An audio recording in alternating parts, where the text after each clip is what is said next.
Cyan felt a surge of anger. In his mind, he believed the dean was preparing for a confrontation.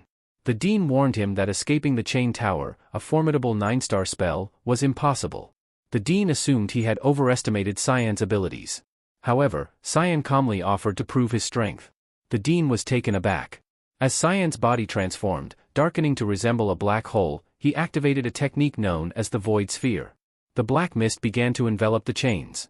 The dean found it hard to believe. The Void Sphere was considered a mere 1-star ability, yet it effortlessly absorbed his powerful spell. The chains continued to be consumed, forming a massive orb of void. The dean watched closely, realizing Cyan's extraordinary talent. With the chains completely absorbed and the orb dissipating, Cyan asked if the dean now believed in his usefulness, having casually countered a potent spell. The dean acknowledged Cyan's capabilities and retracted his earlier warning, questioning if this was truly what Cyan wanted. Cyan affirmed his desire for a peaceful student life, though his true motivation was to prevent the academy's downfall again. As the sun dipped below the horizon, Brian pondered his actions. Perhaps having a child at home drove him to buy all sorts of sweets. The thought of the child's delight filled him with happiness. But as he walked, he noticed the unusual stillness of the streets and wondered if he was overreacting. A sudden sense of unease gripped him when he glanced to his right and spotted a familiar figure stepping forward. Shocked, Brian dropped the groceries he was carrying, leaving them scattered on the pavement, and vanished. Meanwhile, Cyan was dozing off in class. After his conversation with the dean, he had reluctantly agreed to attend his lessons. But now, sitting through a class teaching material he had mastered 30 years ago felt like torture. With no missions to engage him, he decided to skip out and take the train instead. Just as he was about to leave, Aaron appeared behind him, questioning his departure since the class wasn't over. Cyan claimed he was just heading to the bathroom, but Aaron saw through his excuse, noting it wasn't the right direction. She pressed him again about his true destination. Cyan deflected by asking if she allowed Leximus to address her by her name. Aaron, recognizing the subject change, explained that she permitted Leximus to do so in private. She then questioned why Cyan continued to address her as Your Highness when they were friends. Cyan avoided her gaze, muttering that he was merely a civilian and she was a princess, so he wouldn't dare call her by her name. Aaron chuckled, telling Cyan that he was too serious. Cyan accepted it as a compliment. Their conversation was abruptly interrupted when someone called out to Aaron. As she turned to see who it was, her body tensed. A voice greeted her, remarking on how long it had been since their last encounter. She recognized the silver-haired Pavian and the brown-haired Nerovian, greeting them politely. Pavian made a snide comment, asking if she was socializing with commoners. Nerovian chimed in, questioning whether she was mingling with servants now that she had grown up. The two were from the Nepellus family and made no secret of their disdain for Aaron. Their attention shifted to Cyan Vert, who greeted them and introduced himself. The two acknowledged him, expressing their familiarity with the son of Duke Vert. They feigned admiration, praising Cyan for his performance in a recent duel. Ignoring Aaron entirely, they mentioned they might invite Cyan to their next party. Cyan, however, was focused on Aaron's reaction to their words. After thanking the duo and acknowledging their invitation, Cyan watched as their attention returned to Aaron. They told her she wasn't welcome at their gatherings, reminding her to know her place and not become too arrogant. They suggested she should be more self-aware before walking away. Leximus, observing the exchange, asked Aaron if those were the princes. She replied that, despite their behavior, they were still family, and blood ties were supposed to be strong. Cyan disagreed, noting that Aaron's relationship with them seemed worse than that of strangers. He remarked that when it came to power, neither blood nor water held meaning. He suggested that their treatment of her indicated they were wary of her, encouraging her not to feel discouraged. Aaron blushed at his words, her face turning red, causing Leximus to wonder if she was all right. Meanwhile, Cyan returned to his room. He found Nana asleep and was puzzled by the absence of others. Calling out for Brian and Karam, only Karam appeared, complaining about not getting a break. Cyan asked why she was in her ball form. Karam explained that it helped her conceal her presence. When Cyan instructed her to look for Brian, she was perplexed, asking if he thought she was some kind of dog meant to track people down. She added that Brian would return on his own. Suddenly, she caught the scent of blood. Back to Brian, who was sprawled on the ground. A student surrounded by armed men told Brian he should have heeded their warnings when they were being civil. Barret, the leader, expressed annoyance at Brian for complicating matters. He taunted Brian, assuming he was merely a lone guardian knight and nothing more, labeling him as worthless. Barret threatened to cut Brian into pieces and send them as a message to his master, all for the sake of revenge. Brian responded with a simple, okay, leaving Barret puzzled. When Brian added, as if, Barret's anger flared. Brian mocked Barret's threats, calling them a joke. Infuriated, Barret called Brian an insane fool, wondering if he had lost his senses from the beating. The armed men closed in on Brian, who remained on the ground. Barret, finding no amusement in the situation, ordered them to finish Brian off. A sudden voice interrupted them, startling Barret. Cyan had identified the man as Barret Lewismill. Despite his swollen eyes, Brian recognized his young master. Cyan remarked on Brian's disheveled appearance, noting he looked like a mess. Barret turned to Cyan, pleased to see him walking into the lion's den. He threatened to carve out Cyan's organs, but Cyan, rather than showing fear, found the situation exhilarating. He summoned a thick fog, employing his 8th form assault, and advanced towards Barret's men. The attack left Barret's lackeys defenseless, slicing through them effortlessly. With a single move, Cyan vanquished them all. Barret was stunned, unable to comprehend how Cyan had defeated the mercenaries so swiftly. Doubt crept into his mind about their chances against him. He recalled Cyan's previous demonstration of power, forming a dark energy ball, and wondered how he had grown so formidable. Furious, Barret vowed to kill Cyan, but before he could unleash his magic, Cyan delivered a swift kick to his abdomen, sending Barret flying backward. He groaned loudly as his body slammed against the wall. Cyan commented on how little Barret had changed, asking if he still enjoyed tormenting those weaker than himself. Barret retorted that his hobbies were none of Cyan's business and provocatively asked if Cyan intended to kill him for it. Barret Lewismill was the eldest son of the influential Lewismill family, the true power in the Garum Kingdom. Even in Cyan's past life, Barret was infamous for his reprehensible behavior. Physical assault was the least of his crimes. He had been known to burn small animals alive for entertainment. One day, he crossed a line by murdering a fellow classmate, claiming she was practicing forbidden magic. Ultimately, a decree was issued to form a mist to purify him. When Cyan infiltrated the mansion where Barret stayed after his expulsion, he discovered a horrifying sight: countless servant corpses stored in the basement. Cyan intended to torture Barret before killing him in the most excruciating way possible. At that time, Barret had smiled, challenging Cyan to kill him instead of prolonging the ordeal. That expression remained vivid in Cyan's memory. Barret had said he enjoyed dying because he had indulged in all the fun he desired. Reflecting on this, Cyan realized that killing Barret was insufficient punishment for his atrocities. Death alone could not atone for the lives he had taken. Cyan grabbed Barret's mouth, forcing it open, and conjured a small purple orb in his other hand. Barret, panicking, implored him to stop, warning of the consequences of such actions. He reminded Cyan of his status as a Lewismill, the most powerful family in the Garum Kingdom. Cyan remarked on how much Barret talked and decided to silence him by shoving the energy ball into Barret's mouth. He told Barret it was fine if he disliked him and could detest him all he wanted. Forcing the purple orb deeper, Cyan made it clear that he didn't care about Barret's whispers behind his back. What enraged him was Barret laying his filthy hands on one of his subordinates. He called Barret a pathetic excuse for a human being. Barret gagged on the orb, then screamed as a purple mist emanated from his body. Meanwhile, a figure hidden on the rooftop watched the scene unfold. The robed observer was taken aback by Cyan's display of power and decided to inform Ashel immediately, fearing it could interfere with their plans. However, before he could act, Sarika appeared behind him, covering his mouth and pressing a blade to his neck. She had finally uncovered the identity of the stalker who had been trailing Cyan. Cyan approached Brian, who was still reeling from his injuries. Brian apologized, explaining he never anticipated being attacked by such a large group. With a look of disgust, Cyan commented on Brian's swollen, ugly face, questioning whether he truly was his subordinate for engaging in a fight he couldn't win. Cyan asked if this was how Brian showed the loyalty he had sworn to him. Crouching down to meet Brian's eyes, Cyan teased him for not running away, asking if he was stupid. He then turned serious, emphasizing that he didn't need a loyal subordinate who would get himself killed, and warned Brian against making foolish decisions. Cyan mentioned that Brian would be scolded once they returned. Brian apologized once more. With a sigh, Cyan requested that Master Sarika reveal herself. Several men in robes emerged, and Sarika was surprised that Cyan had noticed them. Cyan explained that he had been aware because she had brought the entire hall's members with her. Sarika smiled, saying she had brought a gift for him, tossing a bound man to the ground. She identified him as the one who had been following Cyan recently. Sarika was astonished that Cyan was already aware of the stalker. With a shrug, Cyan confirmed her suspicions. Sarika acknowledged Cyan's remarkable talents, noting his power surpassed that of a skilled assassin. His intellect allowed him to negotiate with the Dean, and his mental fortitude enabled him to wield the demonic sword with ease. Given all these qualities, there was no doubt in her mind that Cyan was a perfect candidate for a successor.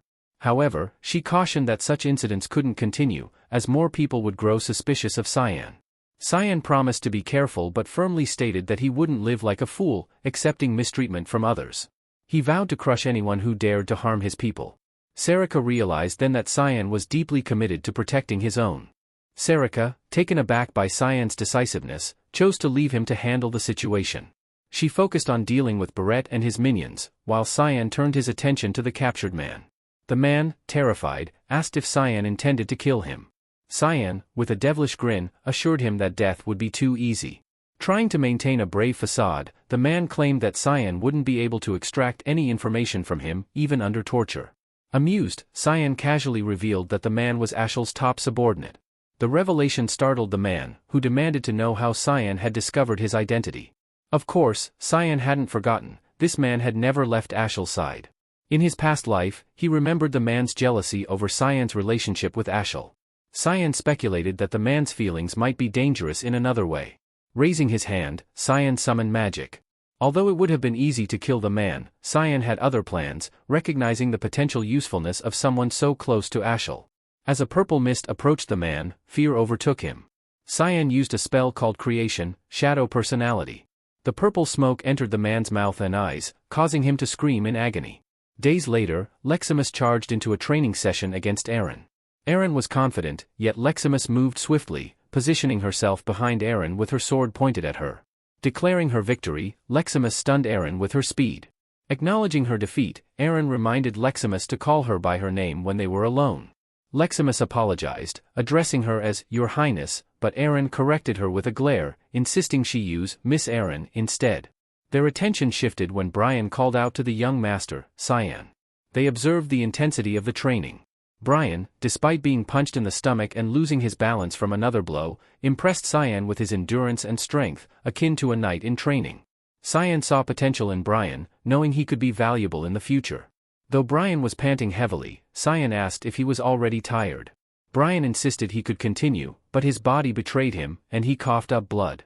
Cyan would have pushed him further, understanding there was no assurance that an incident like the one with Barret wouldn't happen again. Brian needed to be able to defend himself.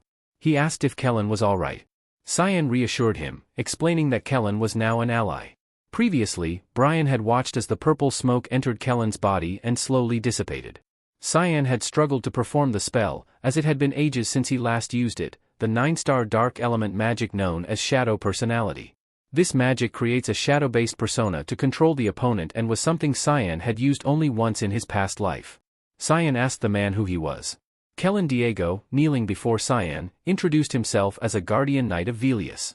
He admitted that he had been ordered to keep an eye on young Master Cyan, which was why he had come to Lewin. Cyan observed that Kellen was already submissive and asked who he served. Kellen replied that he had been serving young Master Ashel but now wished to serve Cyan. He begged Cyan to take him in. Cyan instructed Kellen to listen carefully and relay his message to Ashel back in Velius, emphasizing that he should not leave anything out. Kellen nodded in understanding. Cyan remembered the loyalty brimming in Kellen's eyes and felt confident that everything would be all right. As they conversed, Aaron approached them and asked Cyan if he was there to train with his guardian knight. Brian greeted the princess politely. Cyan confirmed her assumption and asked if she was there to train as well. Aaron replied that she trained with Leximus every weekend, especially since the recent incident. Cyan speculated that the princess referred to the events from a week ago. Barret had been found outside the nurse's office, beaten senseless and completely out of his mind. No one could extract a confession from him about his assailant because he genuinely couldn't recall, not because he refused to talk. Worse yet, he had lost his ability to use magic forever. Cyan turned to Leximus, expecting her to be pleased, but her reaction was unexpectedly subdued. Suddenly, a young girl's voice called out, "Papa."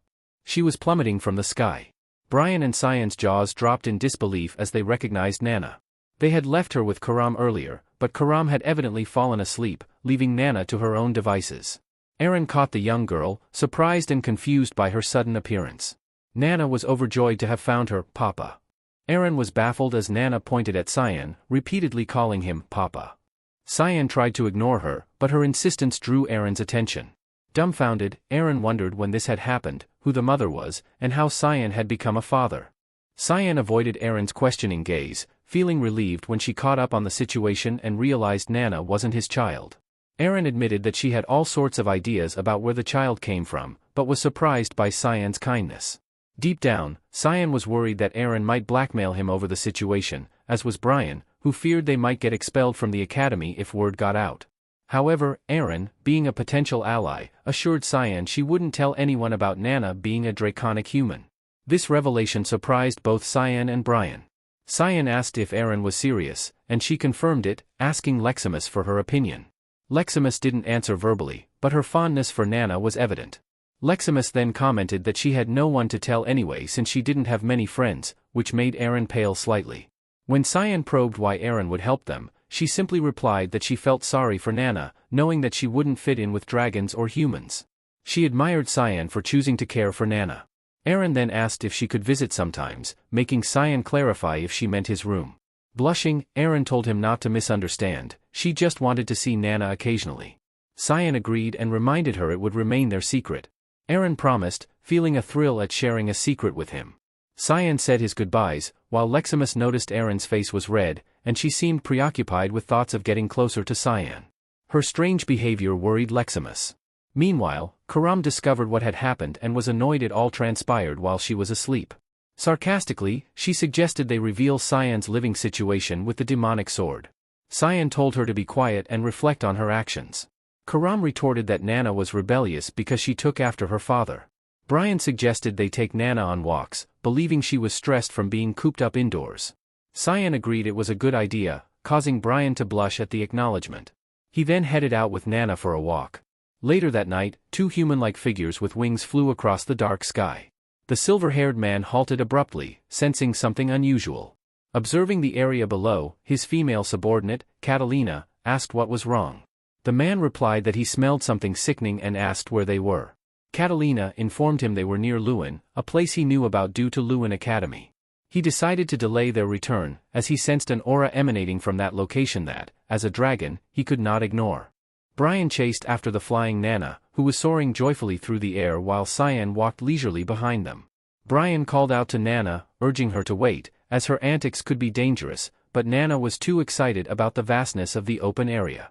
Cyan watched her with a smile, thinking it was a perfect place for her to play, 10 kilometers away from the center of Lewin. Karam teased Cyan about how he was acting like a real father and suggested he should find a mother for Nana, perhaps the princess they had met earlier. Cyan felt his patience waning with Karam's comments.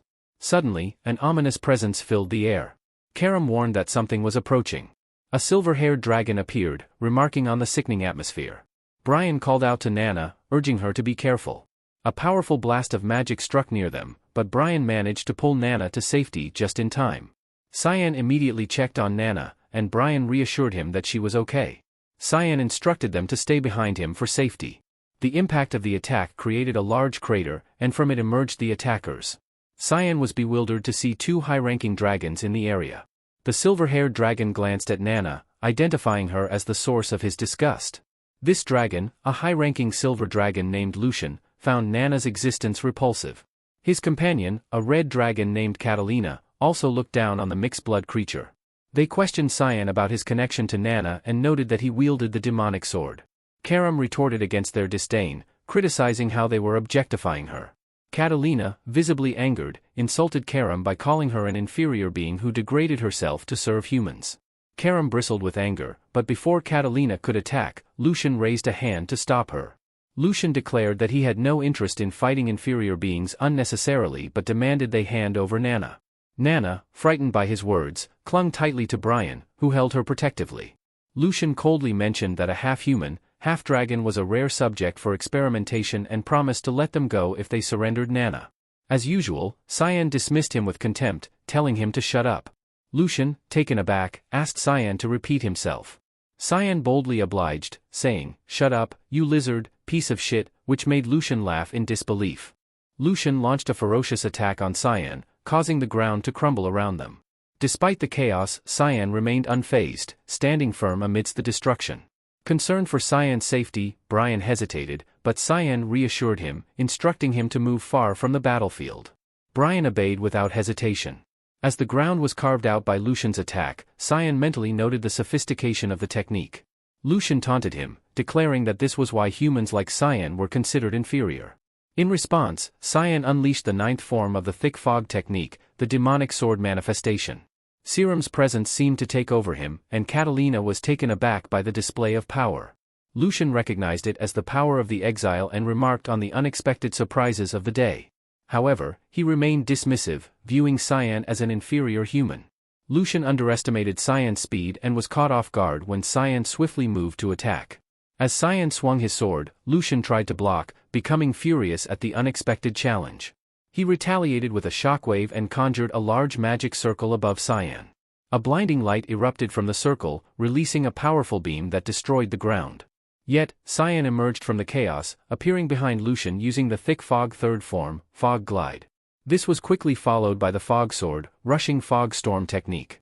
Lucian's fury intensified, but his attack was blocked by a fiery barrier. Catalina joined the fray, confident in her abilities. Despite Lucian's warning that she wouldn't stand a chance, Catalina assured him, saying, "Don't worry, sir. I'd win." She created a dragon's barrier fortified with 1,000 years' worth of accumulated mana, confident that a mere human couldn't penetrate it. However, she was proven wrong when Cyan executed the Fog Sword, 8 Fluttering Petals technique. Caught off guard, Catalina watched in disbelief as Cyan shattered her barrier with ease. The next moment, she felt the sting of Cyan's double serial slash. As Catalina's body fell, Lucian's anger boiled over. He demanded to know what Cyan truly was, incredulous at the display of power. He screamed in frustration, questioning how Cyan could wield such power when the god of fog held no authority. Lucian insisted that Cyan reveal his true identity, bewildered by his formidable strength. Lucian realized that Cyan was unwilling to answer his question, yet he acknowledged Cyan as a worthy opponent. Cyan watched as Lucian initiated his polymorph, a spell that transformed him back into his original dragon form. A large magic circle appeared in the sky, and Lucian's fangs and sharp claws emerged as he roared loudly. Cyan saw this transformation as a golden opportunity, knowing that Lucian was most vulnerable during the change. He leapt high into the air, prompting Lucian to wonder what he was planning. It was then that Lucian understood Cyan had discovered the weakness in the polymorph spell. In a swift move, Cyan pierced through the dragon's skull, causing it to cry out in agony. Lucian knew he needed to escape, but it was already too late. Cyan unleashed his fog sword, unshakable roots of a great tree, stabbing the dragon even deeper. The dragon roared in pain as Cyan relentlessly sliced through its defenses. Realizing their grave mistake, the dragon was now powerless against Cyan's onslaught. Brian rushed over to check if Cyan was alright but stopped in his tracks when he saw his master. He quickly covered Nana's eyes, shielding her from the gruesome scene. Meanwhile, Cyan was already feasting on the dragon's meat and offered some to Brian. Nana asked for some too, but they gently refused her, not wanting her to partake in the grim feast. And with that, we must conclude for today. If you enjoyed this part and want to see what happens next, please like and subscribe. Thank you.